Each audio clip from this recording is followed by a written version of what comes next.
Can you hear me? Is it on? Is this on? I think thank you for that extremely elaborate and detailed description of my profile. Sometimes the profile read bigger than the person itself or the experiences. But anyway, I'm very, very happy to be here, and thank you so much for facilitating this session. Thanks to the CEO, the Senior Vice President, Mr. Patra, and the organizers for inviting me, and I'm happy to be here. After listening to the last speech or the lecture by, I don't know, is Dr. Mishra or Professor Mishra on passion, leadership, vision, energy that one requires in terms of driving one's own destiny, and many memories come back in terms of when you look at your own background and career going back 34, 35 years. I left India 34 years ago. Those days you have to toggle your way up. Today everybody travels. 34 years ago, you have to, when you travel wherever you go, be it United States, UK, Australia, you have to look for people of similar culture, and then you kind of, using the what we call today collaborative model, you have to be collaborative in terms of evolving the journey. But that's been the, so I was quite recollecting some of my own experiences as I listened to that lecture. So coming to leadership and vision with regard to today's topic, which is mobile wallets, products do require a vision, and platforms do require a vision. Because if there's no vision, the product also has a very short lifespan, because it has no vision. It has no ability to expand and evolve. Again, after listening to yesterday's very passionate session by Dr. Shetty, I was here, I decided to recalibrate the mobile wallet journey, because mobile wallet journey has been with me for 3 decades. It changed its name as we moved along decade after decade, and its original name was called a prepaid card, and then it became an electronic purse. Always struggled, but we'll get to that as we go through the presentation. So I called it as, can mobile wallets redefine and recraft and deliver the next generation digital engagement? So rather than saying commerce is a form of engagement. Can it recraft and redefine the mobile, the whole digital engagement? If you were here yesterday and listened to the lecture of Dr. Shetty,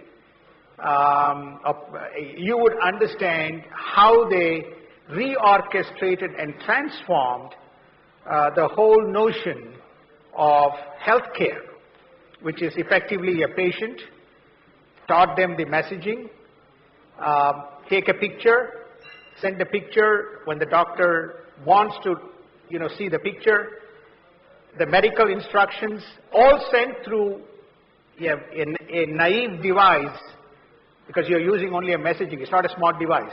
It's a native phone, but the whole engagement between a patient and a doctor is through a mobile platform.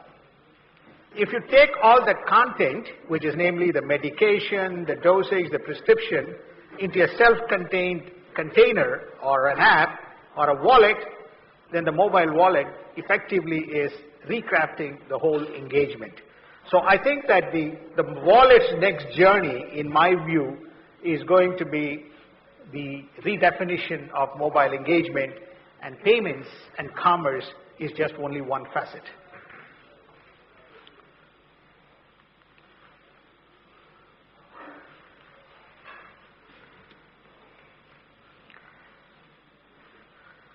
So what my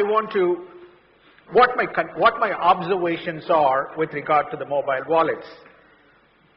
Mobile wallets have been, or wallets have been in existence for over 3 decades, and it has evolved in its journey. And that journey will kind of continue. And it is far beyond payments, though much of the discussion has been focused around payments, which is around either you're doing commerce, or you're doing remittances, or you're doing transfers, or you are exchanging money between yourselves. So the payments,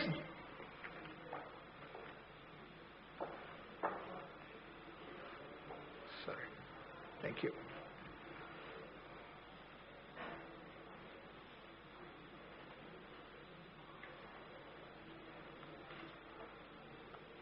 So the payments journey will continue, and that will be an adjunct part of the mobile wallets. Today, mobile commerce will also continue. Today, it's only a very small part of the overall commerce that's happening in the market. It's roughly about 15 to 16%. I don't have the Indian statistics. This is the US volume. The US is roughly around 16%, and it went up in the last quarter. By 2019, I think it will be roughly about $1 trillion, which is, at that point of time, US is about $5 trillion total volume of payments.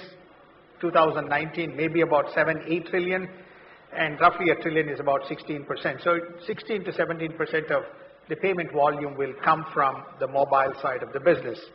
Now, mind you, it's just a transfer, because today we are doing web commerce, digital commerce, and this commerce will continue to happen on the mobile side. Now, the question, therefore, is, if it has been in 3 decades, what is the inflection point in terms of these mobile and wallets to take off? By the way, I launched one of the first mobile wallets in the world in 2000. When I was at JP Morgan, we launched it. At those days, there was no mobile sites. We had 2 applications, only 2. One is Amazon, and the second is 1-800-Flowers. This flowers is a very big item, which is repetitively used for birthdays and so on. 1-800-Flowers, if you know, this is one of the early e-commerce sites that came up in the United States. So Amazon, we connected to Amazon, and we connected to 1-800-Flowers. There's no browsers.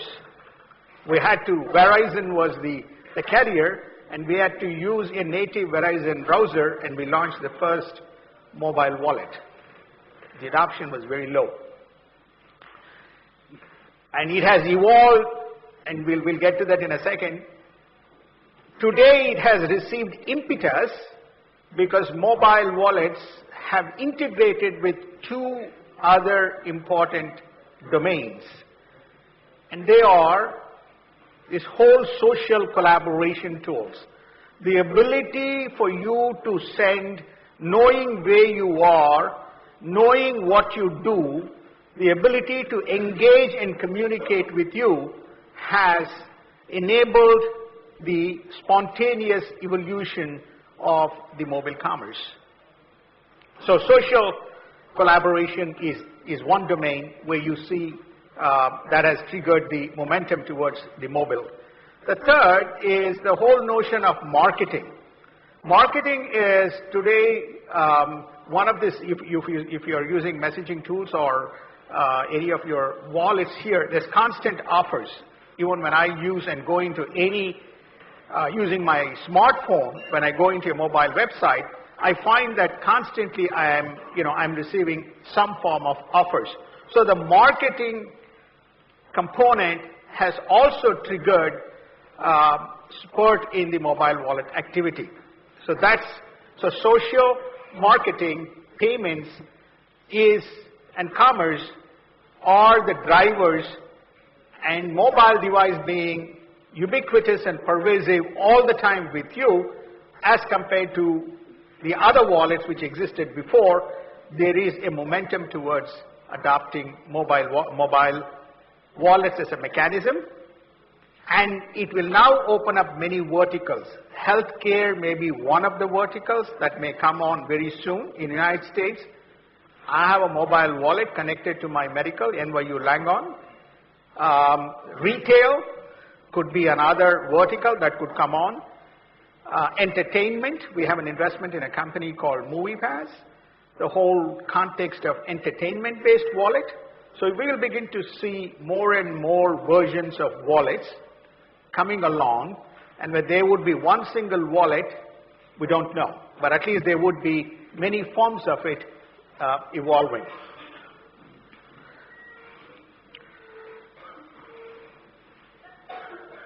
The other, I think yesterday evening some people were talking about, how do you make money using mobile wallets? I don't think you'll make money using mobile wallets. You will be making money using mobile wallets would be the enablers of a transaction. But wallets by themselves will not be a business model from where you can earn money. It's the transactions that mobile wallet enables that will drive the revenue.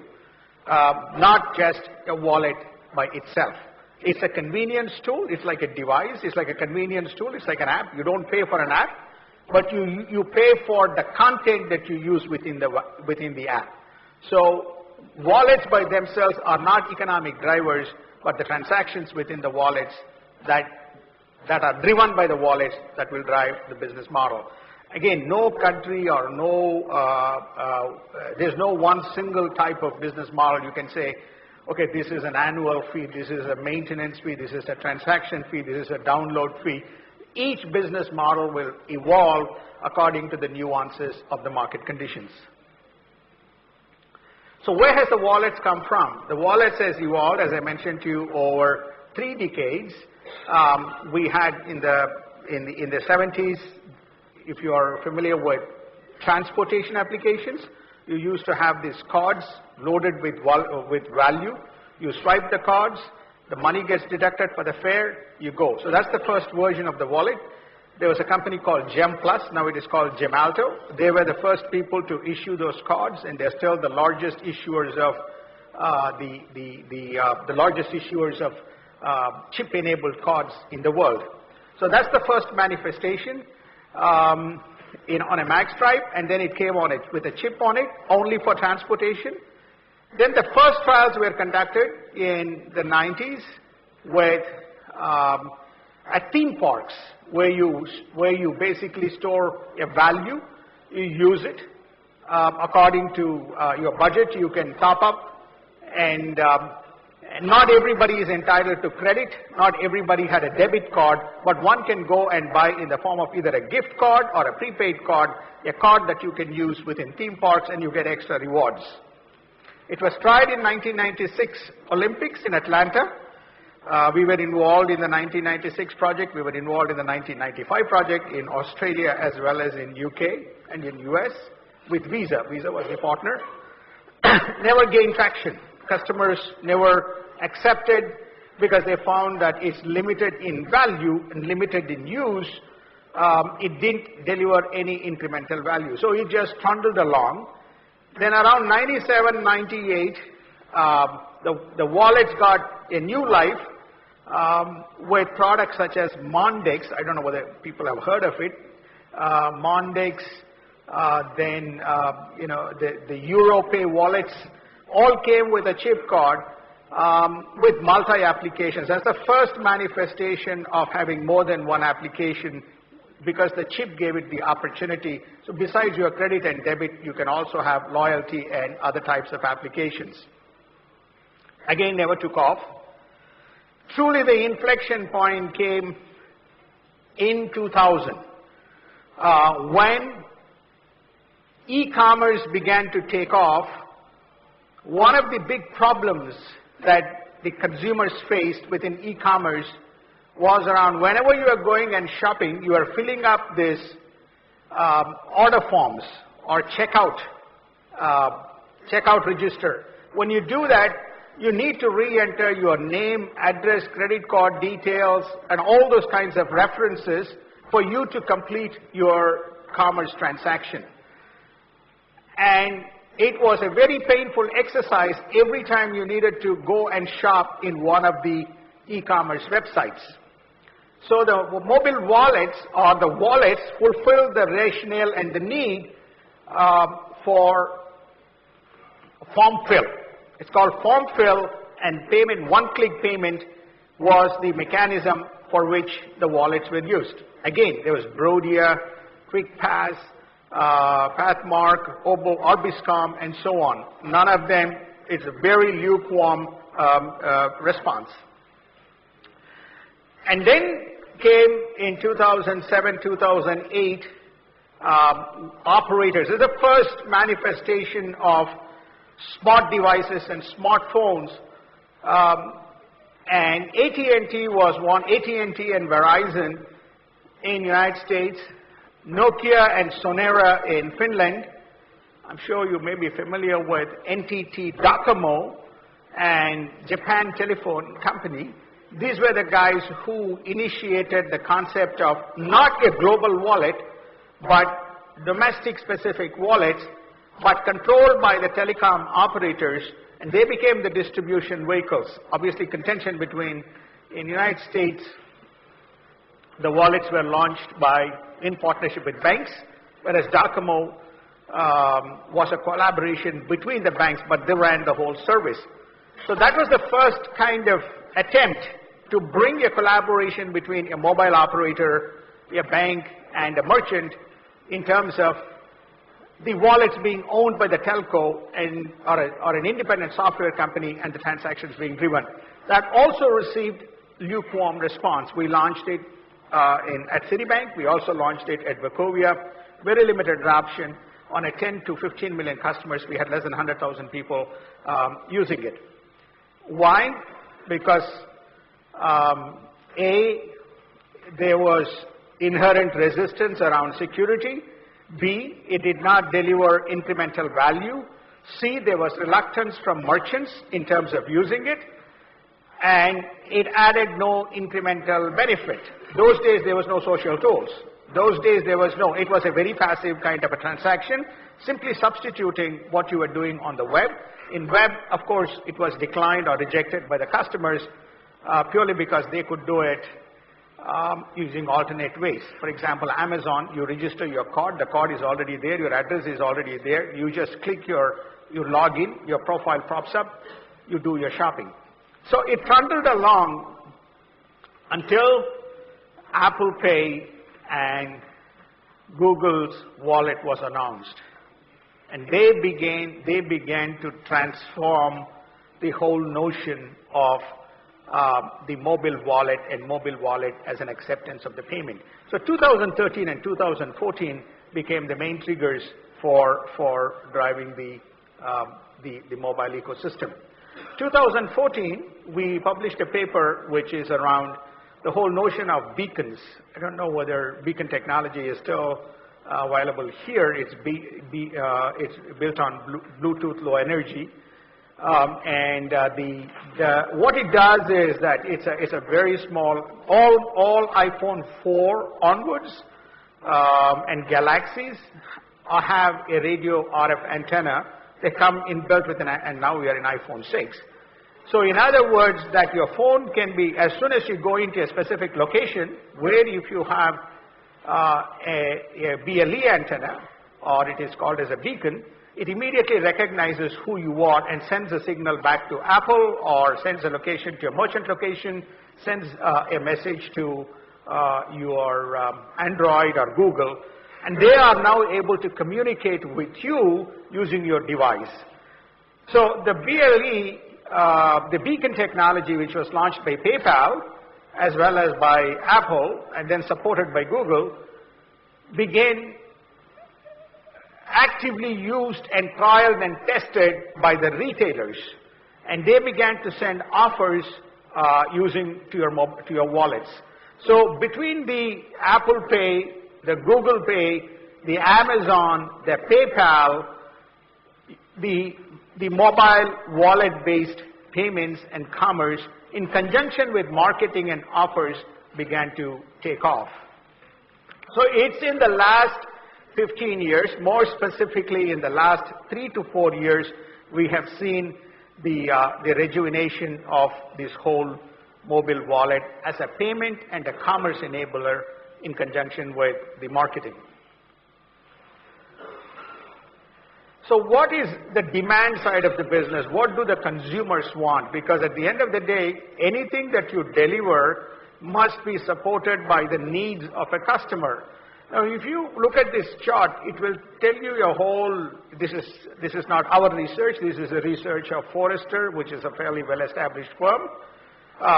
People talk about convenience, having loyalties, comparison shopping, one click, the ability to store their digital receipts, their ability to store all transactions, their ability to have, in the United States, even here, I don't need to carry my printed electronic ticket to the airport. I can have my PDF readable on an iBook. And then when I go to the airport here, I can take my driver's license and I can open up my PDF on my iPhone. He's able to check on the phone my ticket details and then send me into the airport. In the United States, of course, we also can have our boarding passes downloaded, and we can take the boarding pass and move forward. So if you take a look between 1995 and 2015, the requirements will be very, very similar in terms of what the needs are, but only thing is the technology has kind of advanced and the needs have evolved with a common theme, but incrementality in terms of the sophistication of the technology and also the sophistication of the customer base. So this is the demand side. So whenever you find there is significant demand backed by execution or the ability of the technology to deliver, then you find that the adoption does take off. Most of the mobile wallets are enabled with NFC. Now, NFC is Near Field Communication Protocol. I mean, today it is a mandated standard which encompasses the EMV. Now, of course, Visa and MasterCard and Discover and American Express have mandated the EMV. United States is the last country to adopt it. So now, right from ATM cards to your credit cards, you find that most of the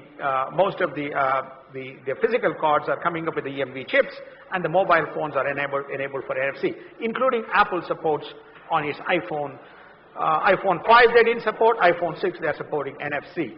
So which is again giving impetus in terms of, so most of the phones are coming with, most of the mobile wallets are NFC enabled, have a BLE accessibility, have the ability to connect data to these big data sources, and user can store a range of information. If you take a look at my iPhone and if I open up my Apple Passbook, then I have a whole range of activities from my past movie tickets to passes to my receipts, etc., all stored within the wallet. And then, of course, you have the conventional applications which is used extensively in things like mobile top-ups and bill payments and remittances, who you want to send money to. So who are the major players in the mobile wallet ecosystem? How many minutes do I have? 5 minutes? Oh, okay. Sorry, I have 5 minutes. So who are the main players in the mobile wallet ecosystem? Those companies which are producing the wallets. There's several of them. Level Up, Mobile Pay. Then there is a Google Wallet. There's Chityala. Of course, we'll come to the Indian one very shortly. The retailers have also, in the United States, many of the freestanding restaurants like Starbucks and Donuts and Burger Kings and so on, they have come up with their own wallets. The whole reason is to control the brand and to control the content and to control what they do in terms of the offers that they can present to their clients. You also have bank-centric wallets and the carrier-driven wallets in the U.S. market, in many markets around the world. Probably India may be different. The mobile carrier-driven wallets have not been that successful, and they have slowly receded into the background. I told you that mobile wallets or wallets as a mechanism has always struggled. It's almost like a solution looking for the problem. That's the case even when you look at today. That's why I say in 5 years from today, mobile wallets may be not just payment enablers, but more what I call as the digital engagement. The ability to engage and socialize and interaction is where we see the wallets playing a critical part. It's got less than 5% kind of adoption or preference in the market today. The most popular wallets in the United States, as you can expect, are PayPal, Apple, Amazon, and Google.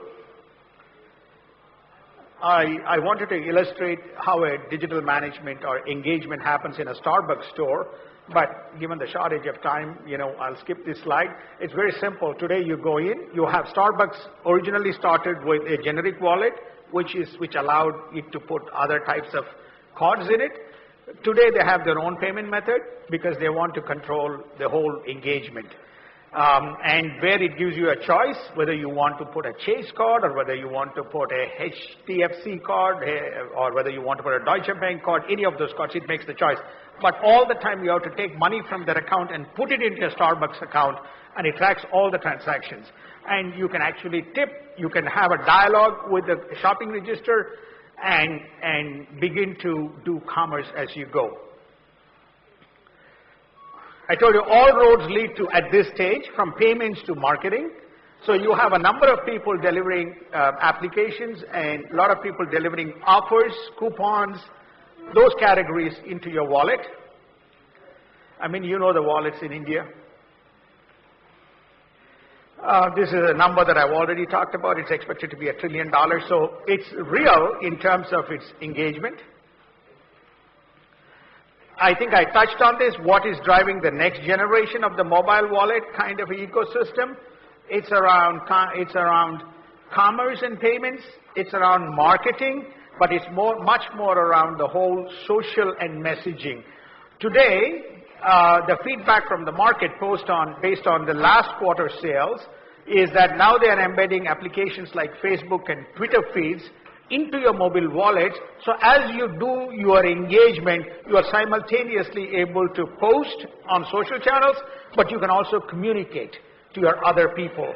So that integration is taking place. By the time you come to the next shopping season, you will find those features embedded into your wallets. Well, the future gets more complex as more and more players join the ecosystem. And we've categorized them into 4 themes. One is around products and the information related to products. You make a search, which is the whole notion around explore, buy, use, ask, then again engage and discover. So you have within these different categories, you have a spawn of vendors coming up, and each of them will have their own economic model in terms of making their offers presented to a customer.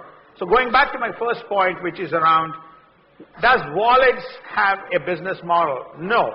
Wallets are enablers. The content and the capabilities that surround is what will drive the economic model of the whole mobile ecosystem. So where will the wallets be?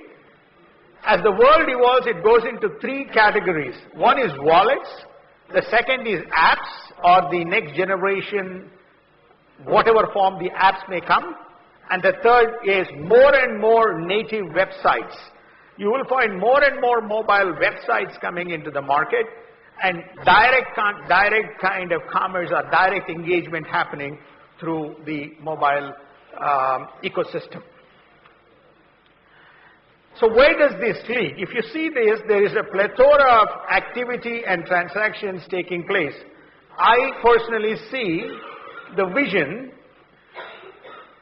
to be this, which is a customer becomes a CRM for himself.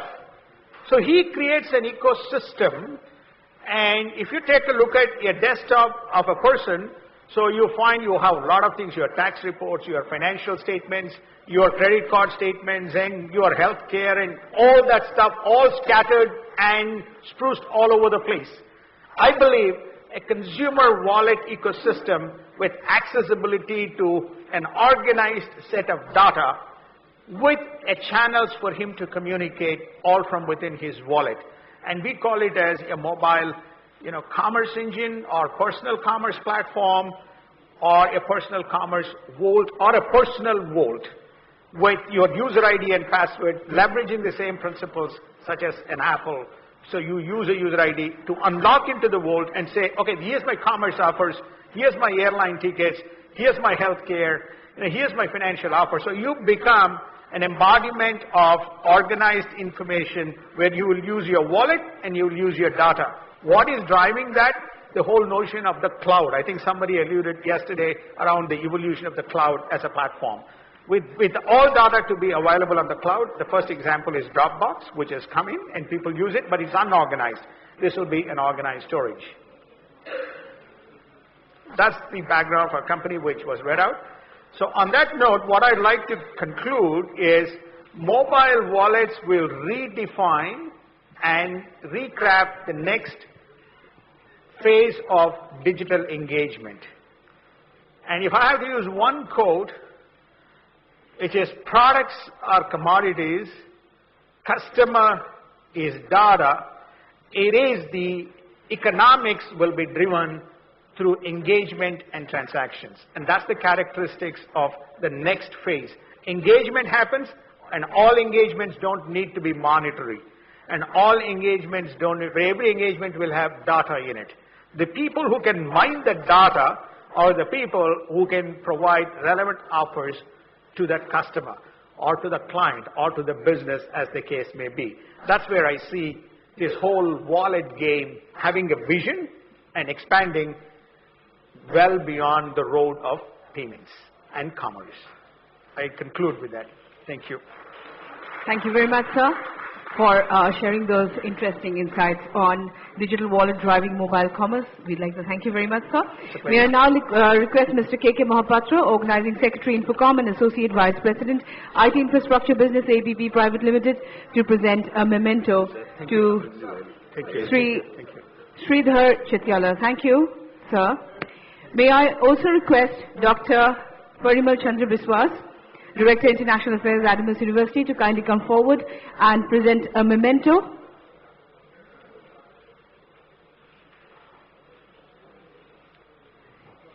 Thank you very much, Mr. Sridhar Chityala. And here is Dr. Parimal Chandra Biswas, Director, International Affairs, Adams University, to present a memento.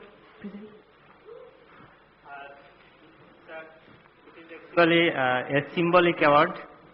We believe that you will take our university to the level of your expertise and also in America. Thank you. Thank you. Thank you very much, sir. That is Dr. Parimal Chandra Biswas presenting a memento to Mr. Sridhar Chityala for this very interesting session. Thank you very much, sir.